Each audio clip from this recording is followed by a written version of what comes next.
할렐루야. 예. 감사합니다. 예, 잠깐 마스크 벗어도 될까요? 예, 감사합니다.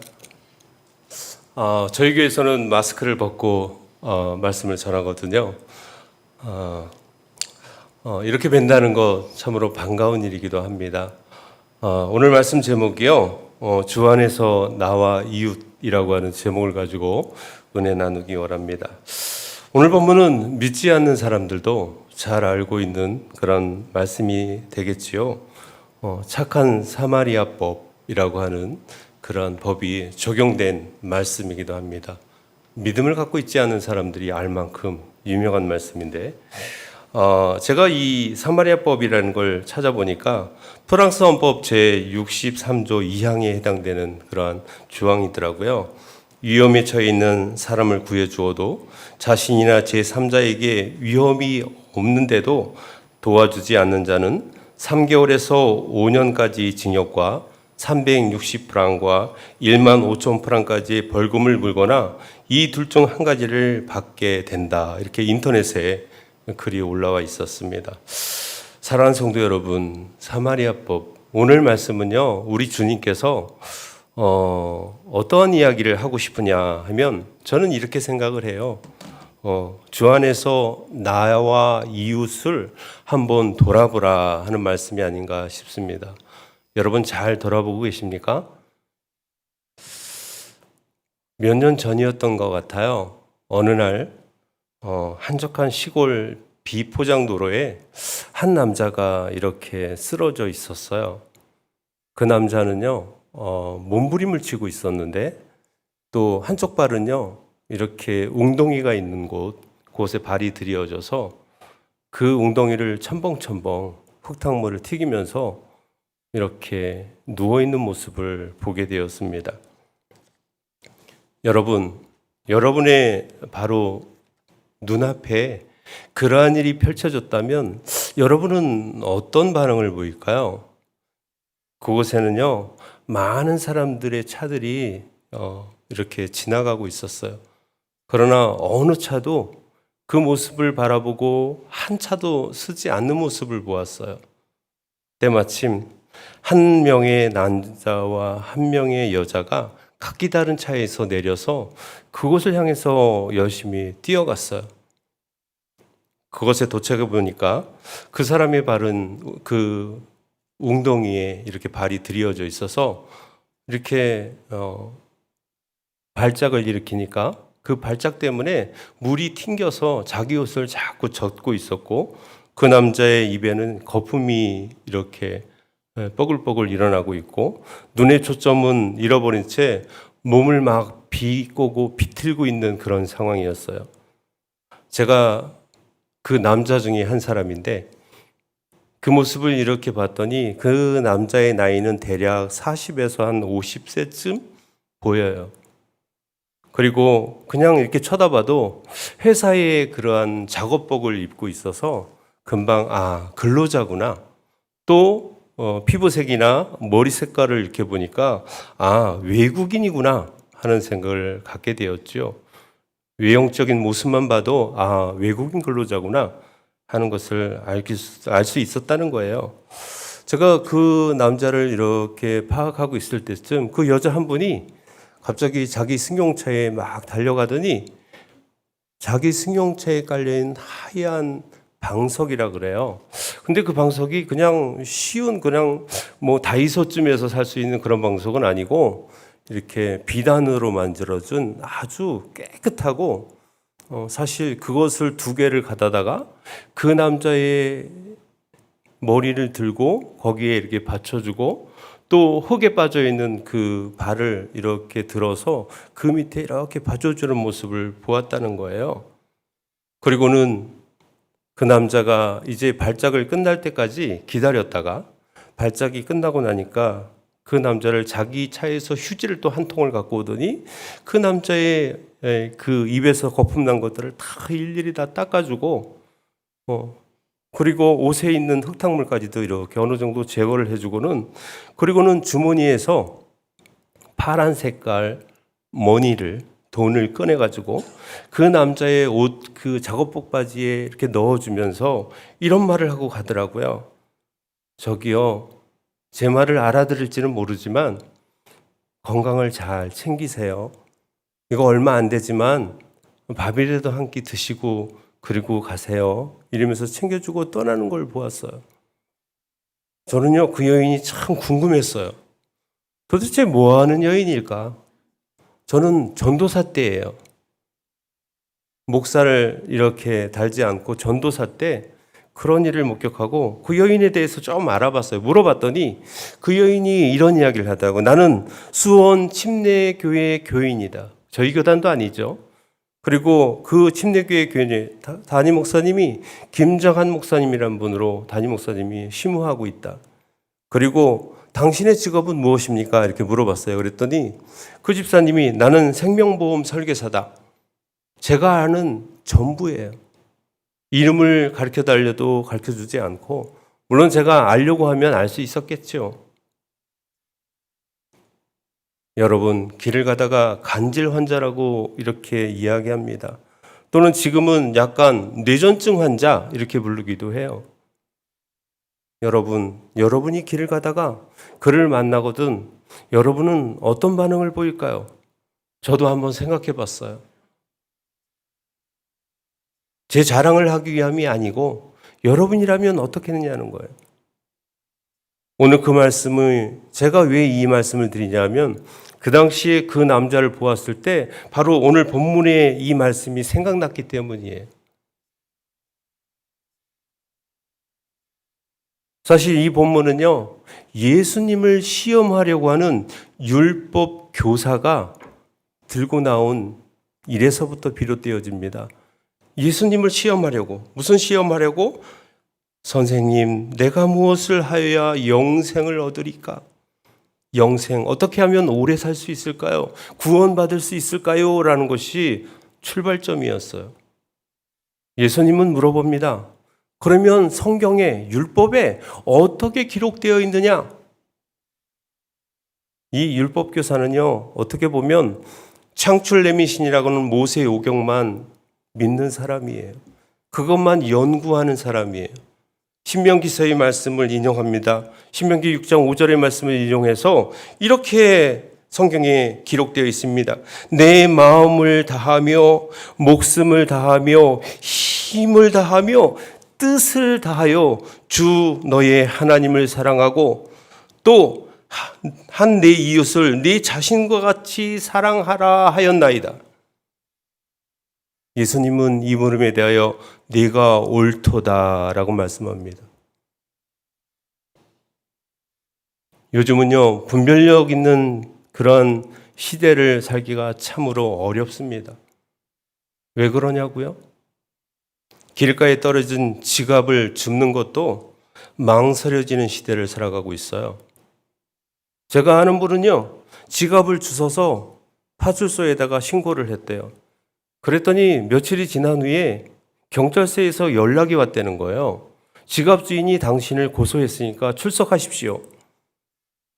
그래서 출석을 했더니 그 경찰서에서 형사가 하는 말이 그 지갑 속에는 많은 돈이 현금으로 들어있었다는 거예요. 당신이 그 지갑을 주웠는데 그 지갑의 돈은 어디 갔느냐는 거예요. 그것을 입증하라라고 말한다는 거예요. 여러분 같으면 어떠하시겠어요? 길을 가시다가 지갑이 내 눈앞에 딱 떨어져 있어요. 두 가지 결정을 해야 할 것입니다. 첫째는 주워서 고발을 당하더라도 경찰서에 신고를 하는 착한 사마리아인이 되든지, 하나는 지금 여기 등장하고 있는 제사장과 레인처럼 모른 척하고 피하여 가든지 선택을 하셔야 할 것입니다. 이것은 현실의 문제예요. 말씀의 문제가 아니라 현실의 문제라고. 그러나 오늘 우리 주님은요, 그런 부분에 있어서 명쾌하게 해답을 주신다는 데 있어요. 우리 주님은 그런 부분에 있어서 어떻게 하라라고 말합니다. 결론적으로 말하면 오늘 30절 하반절에 나와 있듯이 너도 이와 같이 하라라고 말씀합니다. 어떻게요? 선한 사마리아인처럼. 선한 사마리아인이 어떤 일을 했어요? 그는 강도를 만난 그 사람을 그냥 지나치지 않았습니다. 그를 자기의 짐승에 태워서 주막에 데리고 가고 자기 가진 것 소유를 가지고 다 닦아주고 또 주막 주인에게 데나리온 둘까지 주면서 한 데나리온이 그 당시에 하루 품삯이잖아요. 이틀이나 일해야 되지만 벌 수 있는 돈. 가치는 그래요. 그런데 그 가치를 말하는 게 아니라 자기가 가지고 있는 건 전부를 주었다는 뜻이에요.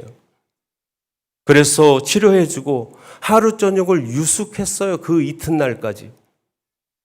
저녁에 뭐 했다는 거예요. 성경에 나와 있지는 않지만 35절에 그 이튿날 그가 주막 주인에게 데나리온 둘을 내어 주며라고 하는 단어 속에서 밤새 간호를 했다는 뜻이에요.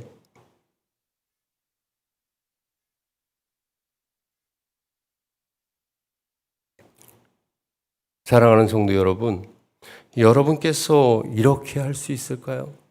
그런데 우리 주님은 명쾌하게 말씀합니다. 이렇게 하라고. 살아가면서 황당하고 선택하기 어렵고 난처하고 곤란한 일을 만날 거예요. 저도 만났어요. 언제? 얼마 전에요. 그날이 언제이냐 하면 바로 부활절날 바로 당일에, 그것도 주일날 아침에요. 어떠한 일이 있었냐면 한 통의 전화가 8시 반쯤에 오더라고요. 제가 9시에, 성도는 몇 분 안 돼도 제가 9시에 시뮬레이션을 합니다. 9시에 나가서 11시에 예배잖아요. 그러니까 9시에 다 갈아입고 넥타이를 다 메고 나가서 찬양부터 시작해서 다 불러요. 1절부터 4절 아멘까지 다 불러요. 그날 찬양한 예배 찬양도 있고 주보에 나와 있는 찬양도 있고 그 준비를 해요. 9시까지. 근데 8시 반 정도에도 다 입고 있었어요. 이렇게 양복을. 근데 한 통의 전화가 와요. 목사들은요, 새벽에 전화 오거나 저녁에 전화 오면 뜨끔합니다. 좋은 일로 오기보다는 그 반대 일이 상당히 많아요. 외면할 수도 없어요. 그러다 흉내낼 수도 없습니다. 목사는 부재중 의원이 뭐 이렇게 얘기할 수도 없잖아요. 받게 되어줍니다. 받았더니 저희 바로 교회 아래쪽에 사는 박 집사님이라는 분이 전화를 하셨더라고요. 그분이 전화하면서 이런 이야기를 해요. 목사님, 오늘 아침에 남편이요, 밭에 비닐을 씌워야 한다고 하는데 제가요, 교회를 못 갈 것 같아요. 그래서 전화를 드렸습니다. 참 곤란하더라고요. 그래도 주일은 지켜야지요. 목사님, 믿음이 왜 그래요? 주일 성수 몰라요? 이런 이야기를 하고 싶겠지요, 목사는. 그렇지 않았어요. 이렇게 대답을 했어요. 그래요. 그러면 일하실 때 다치지 않게 조심해서 일하시고, 그러면 다음 주에는 꼭 뵀으면 좋겠네요. 조심하시고 일하시고 다음 주에 뵐게요. 이렇게 전화를 끊었어요. 그리고는 바깥에 이렇게 나갔는데 그 집사님 부부가 비닐을 메고 밭에 왔는데 저희 교회 사택에서 밭과의 거리가요 10m에서 20m밖에 안 떨어져 있어요. 또랑 사이로. 그것을 보고 이 목사가 무슨 생각을 할까요? 오늘은 무슨 날이라고요? 무엇도 준비했냐면 그날 성찬식도 하기 위해서 성찬 준비도 해놨어요. 일찍 아침부터 새벽부터 새벽 기도가 끝나자마자 제가 다 해놓고 준비하고 있었는데 시간을 보니까 한 2-3시간 좀 남은 것 같아요. 시간이. 선택을 해야 돼요. 그 집사님을 도와서 그 집사님이 나올 수 있도록 해드리든지 아니면 제사장처럼 레위인처럼 고개를 돌리고 나는 본 적이 없어. 외면을 하든지 선택을 하셔야 돼요. 그런데 이 말씀이 딱 생각이 났어요. 그렇지. 이것은 나의 준 의무지. 바로 추리닝으로 갈아입었습니다. 그리고는 뛰쳐나갔어요.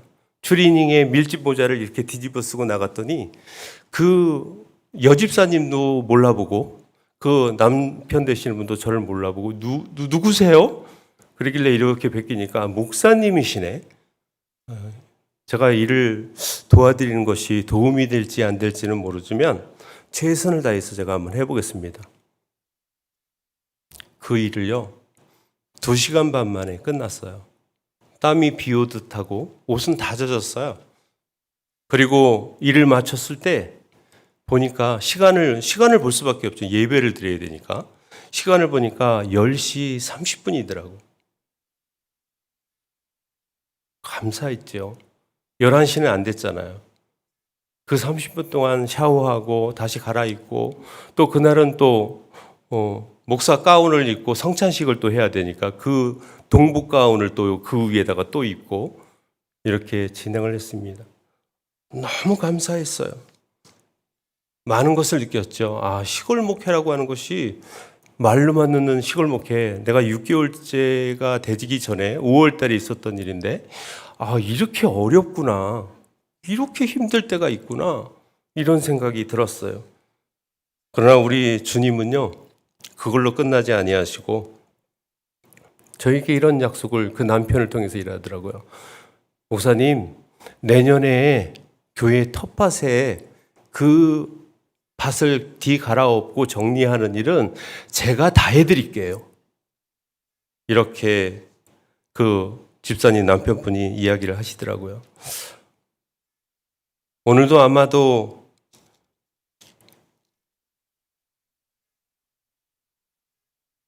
제사장이라고 하는 사람, 레인이라고 하는 사람도요, 굉장히 고민을 했을 거라고 생각이 되어집니다.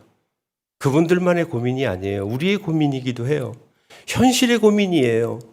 현실과 말씀이 동떨어진 그런 말씀이 아니라 현실 속에서 적용된다는 거예요. 난처하고 곤란한 일, 어려운 일들, 여러분 회피하지 마십시오. 피하지 마세요. 성경은 그렇게 말해요. 피하지 말라고.